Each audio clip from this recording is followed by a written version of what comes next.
Hello बच्चों, let's read the question. The question says an object has uniformly accelerated motion. The object always slow down before the time when its velocity becomes zero. Prove the above statement graphically when u is positive and a is negative. ठीक है बच्चों.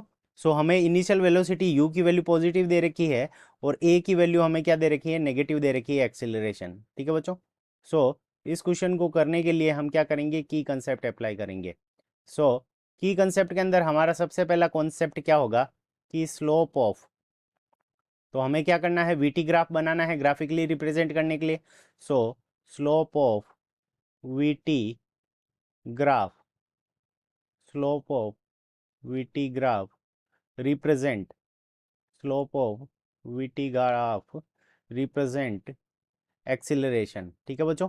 तो जो VT graph है उसका जो slope होता है वो हमारे किसको रिप्रेजेंट करता है, एक्सिलरेशन ए को रिप्रेजेंट करता है. ठीक है बच्चों.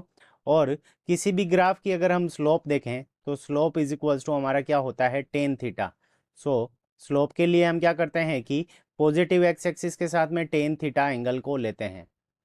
और यहाँ पे हमें स्लोप क्या दे रखी है, स्लोप हमें दे रखी है नेगेटिव है, स्लोप ए की वैल्यू हमें नेगेटिव दे रखी है. सो नेगेटिव है तो उस कंडीशन के अंदर टेन थीटा की वैल्यू नेगेटिव होनी चाहिए. सो इस कंडीशन के अंदर जो थीटा की वैल्यू होगी वो क्या हो जाएगी, हमारी ग्रेटर देन 90 डिग्री होगी. थीटा की वैल्यू क्या होगी, 90 डिग्री से बड़ी होगी. उसी कंडीशन के अंदर हमारी स्लोप क्या हो सकती है, नेगेटिव हो सकती है. तो थीटा की वैल्यू ग्रेटर देन 90 डिग्री. और देखो हमें क्या दे रखा है कि यूनिफॉर्मली एक्सिलरेटेड मोशन है, तो इसका मतलब ए की वैल्यू हमारी कांस्टेंट है, तो इसका मतलब स्लोप कांस्टेंट हो गया. जब स्लोप कांस्टेंट होगी तो हमारा जो कर्व होगा वो क्या होगा, एक लीनियर कर्व होगा. ठीक है बच्चों. तो लीनियर कर्व होगा. अब इसको हम डायग्राम के थ्रू समझ लेते हैं. तो ये देखो इस डायरेक्शन के अंदर हमारी क्या होगी, वेलोसिटी होगी. और इस डायरेक्शन के अंदर हमारा क्या हो गया, टाइम पीरियड हो गया. अब हमारी जो इक्वेशन हो जाएगी वो क्या हो जाएगी, v इज इक्वल्स टू, अब u की वैल्यू हमें पॉजिटिव गिवन है सो पॉजिटिव, माइनस a की वैल्यू में नेगेटिव गिवन है तो माइनस ए टी. और जब t की वैल्यू आप जीरो रखोगे तो उस कंडीशन के अंदर जो v है वो हमारा क्या होगा, तो v is equals to u के इक्वल होगा. यानी टाइम पीरियड जीरो है तो उस कंडीशन के अंदर वेलोसिटी यहाँ पे अगर हम u वैल्यू मान ले तो ये यहाँ पे जो इंटरसेप्ट होगा यहाँ पे वो वैल्यू हमारी क्या हो जाएगी, u हो जाएगी. तो ये वैल्यू वैल्यू u होगी. अब एक्सिलरेशन की वैल्यू हमारी क्या है, स्लोप नेगेटिव है, तो यहाँ पे जो एंगल होना चाहिए वो greater than 90 degree positive axis के साथ में. तो यहाँ से जो ये एंगल है वो थीटा की वैल्यू क्या है, ग्रेटर देन 90 डिग्री है. ठीक है बच्चों.